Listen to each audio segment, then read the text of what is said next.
2024 के आम चुनाव से पहले का ये पूर्ण रूप से अंतरिम बजट आया है। उम्मीदें काफ़ी थी, जनता को भी। विपक्ष संतुष्ट नजर नहीं आ रहा। हमारे साथ केंद्रीय मंत्री और भाजपा की वरिष्ठ नेता स्मृति ईरानी जी हैं। स्मृति जी, विपक्ष संतुष्ट नजर नहीं आ रहा। उनका कहना है कि महिलाओं को बहुत ज़्यादा अलग से कुछ दिया नहीं गया। विपक्ष अगर असंतुष्ट है तो इसी में भारत की जीत है, क्योंकि विपक्ष कभी नहीं चाहेगा कि भारत प्रफुल्लित हो। आज वित्त मंत्री जी ने अपने बजट के भाषण की शुरुआत ही महिलाओं से की, और देश की 9 करोड़ महिलाएं जो सेल्फ हेल्प ग्रुप में आज काम कर रही हैं, उनको किस प्रकार से फाइनेंशियली और सशक्त कर सकते हैं, ग्रास रूट में हमारी अर्थव्यवस्था में और कैसे बल दे सकते हैं, इसी से तो शुरुआत हुई। वित्त मंत्री जी ने महिला सम्मान की दृष्टि से बचत का एक नया आयाम प्रस्तुत किया, जिसमें मेरा तो आपसे निवेदन होगा कि महिला के नाते आप अपने नाम से भी इन्वेस्टमेंट उसमें कीजिए और सेविंग्स कीजिए। लेकिन वित्त मंत्री जी ने 150 से ज़्यादा नर्सिंग कॉलेजेस की भी बात की, जिसमें मुख्यतः हमारी देश की बेटियां ही जाएंगी पढ़ने। तो ये सारी व्यवस्थाएं, चाहे वो कृषि संबंधी हों, चाहे वो इंफ्रास्ट्रक्चर संबंधी हों, चाहे ईपीएफओ में इजाफा हो, लोगों का 27 करोड़ लोग मतलब डबल होना, ये अपने आप में इस बात का संकेत है कि आपकी इकोनॉमी न सिर्फ फॉर्मलाइज हो रही है, बल्कि ज़्यादा से ज़्यादा लोगों को नई नई अपॉर्चुनिटीज़ मिल रही हैं। स्मृति जी, हमने 2014 में भी देखा, 2019 में भी महिलाओं और युवाओं का एक बड़ा वर्ग अगर देखा जाए तो प्रधानमंत्री नरेंद्र मोदी और भाजपा से जुड़ा है।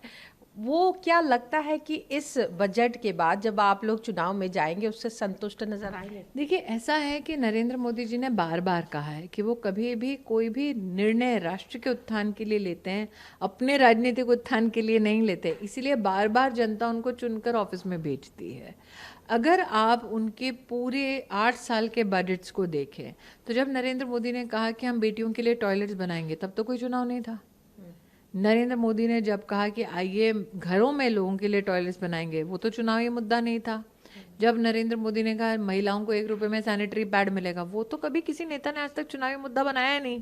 जब नरेंद्र मोदी ने कहा चलिए हम हर गांव में बिजली पहुंचाते हैं, वो तो कोई चुनावी मुद्दा नहीं था, तब कोई चुनाव नहीं था। जब नरेंद्र मोदी ने कहा चलिए हम महिलाओं के सुविधा के लिए घर तक नल बनवा देते हैं, तब तो कोई चुनाव नहीं था।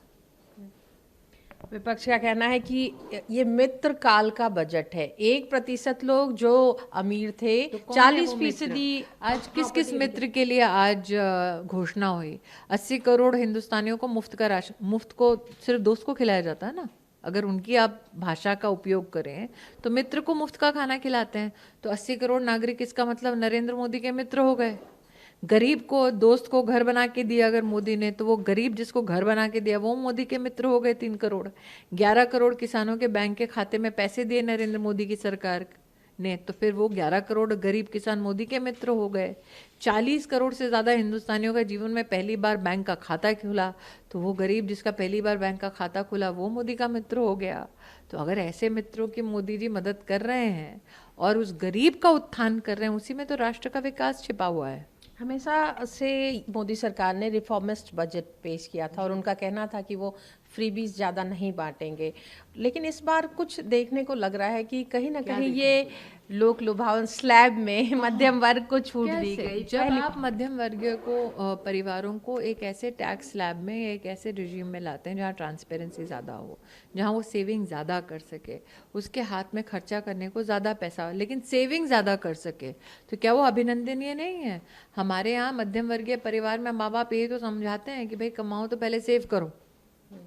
तो सेविंग्स की अगर आज इतनी बड़ी सुविधा सरकार ने प्रस्तुत करके दी है मध्यम वर्गीय परिवार को, तो क्या वो आनंद का विषय नहीं होना चाहिए? जनता ताली बजा रही है, जनता ताली पीट रही है, विपक्ष सर पीट रहा है। क्या लगता है कि आने वाले 9 राज्यों में चुनाव हैं और ये बजट लोगों को आकर्षित? मैं दोबारा कह रही हूँ, नरेंद्र भाई ने बार बार कहा कि मैं बजटरी अनाउंसमेंट कभी भी पॉलिटिक्स की दृष्टि से नहीं करता हूँ, तो फिर आप प्रश्न पॉलिटिक्स की दृष्टि से क्यों कर रही हैं? मनरेगा और कुछ योजनाओं में पैसे नहीं दिए गए बहुत ज़्यादा, इस बात को लेकर, और कई राज्य के मुख्यमंत्री, खासतौर पर अगर कहें नॉन बीजेपी रूल्ड, दिल्ली के मुख्यमंत्री ने कहा कि सौतेला व्यवहार किया गया, पंजाब के मुख्यमंत्री ने कहा कि उन्हें कुछ नहीं दिया गया किसानों को। जब हम कहते हैं कि हम गरीब को मुफ्त अनाज देंगे, क्या वो गरीब पंजाब में नहीं है? क्या वो गरीब दिल्ली में नहीं पा रहा? जब मोदी जी ने कहा मुफ्त की वैक्सीन देंगे, क्या उस गरीब ने या फिर उस नागरिक ने मुफ्त की वैक्सीन को पंजाब में या विपक्षी राज्यों में नहीं पाया? पाया ना।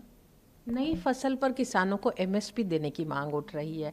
क्या मैं इतना ही कहूँगी कि आज का जो बजट है उसमें किसान परिवारों के लिए 20 लाख करोड़ का एग्रीकल्चरल क्रेडिट फंड है, उस पर तवज्जो विपक्ष कभी नहीं देगी, क्योंकि वो एक सशक्त किसान की सबसे बड़ी परिभाषा, सबसे बड़ा संकेत है। आज जब मोदी सरकार कहते हैं कि हम आर्टिफिशियल इंटेलिजेंस में नए सेंटर्स ऑफ एक्सीलेंस बनाएंगे, तो उन सेंटर ऑफ एक्सीलेंस में कौन जाने वाला है? मध्यम वर्गीय परिवार के प्रतिभाशाली बच्चे या गरीब परिवार के प्रतिभाशाली बच्चे जाने वाले हैं। तो मेरा ये मानना है, चाहे वो कृषि का क्षेत्र हो, चाहे वो आर्टिफिशियल और प्रौद्योगिक इंटेलिजेंस या प्रौद्योगिकी का क्षेत्र हो, चाहे वो सेल्फ हेल्प ग्रुप हो, चाहे वो एमएसएमई हो, चाहे महिला हो, बच्चों के लिए भी लाइब्रेरी की आज इस बजट में व्यवस्था है, उल्लेख है। इसलिए ये बजट न सिर्फ अर्थशास्त्री की दृष्टि से एक इकोनॉमिक इंस्ट्रूमेंट है, लेकिन एक गुड गवर्नेंस का और ह्यूमननेस का इंस्ट्रूमेंट है। आप अपने मंत्रालय के बजट आवंटन से खुश हैं? बिल्कुल। युवा खेल मंत्रालय में बम्पर बजट दिया गया है जी। क्या लगता है कि युवा खेल में और भी आगे बढ़ेंगे? क्योंकि हमने देखा दो एथलीट्स भी मंत्रालय काफी आगे आ हैं, रहे महिला, बच्चे और माइनॉरिटीज, और तीनों में ही युवा हैं।